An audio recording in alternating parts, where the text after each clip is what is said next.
When you're thinking about putting a gusset in the sleeve, think about where the body will need extra fabric so it could move properly. You're going to need it underneath the arm, and you're also going to need across the back here. I call this the hug factor.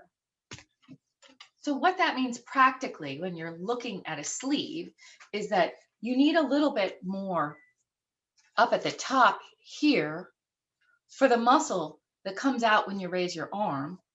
You need a little bit more here and here for the part under the arm. And then in the back, you need a little bit more for the hug factor. When you're drafting the sleeve, the muscle point here is the hinge of the arm.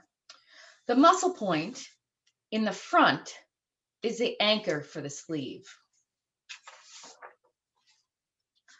So when I want to add a gusset, I usually start about 3 inches down from my bicep line on both sides, and I usually come out from this point about 1/2 inch.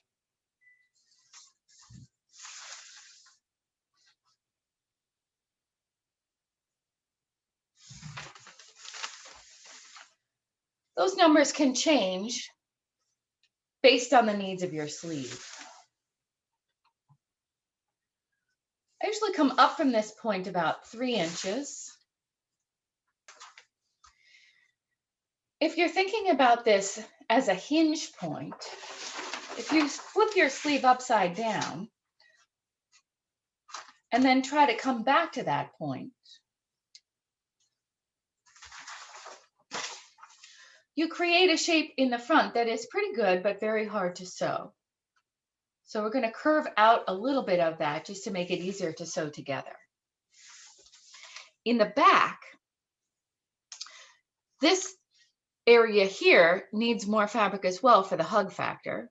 So I'm actually going to come pretty straight up back to the top of the sleeve. If this is the back of a pattern, the other place I leave a little bit of extra room for movement is the back of the arm's eye. Rather than have it curving in a little bit, as some drafts tell you to do, I bring it straight down parallel with center back, which adds, again, a little more room for the hug factor.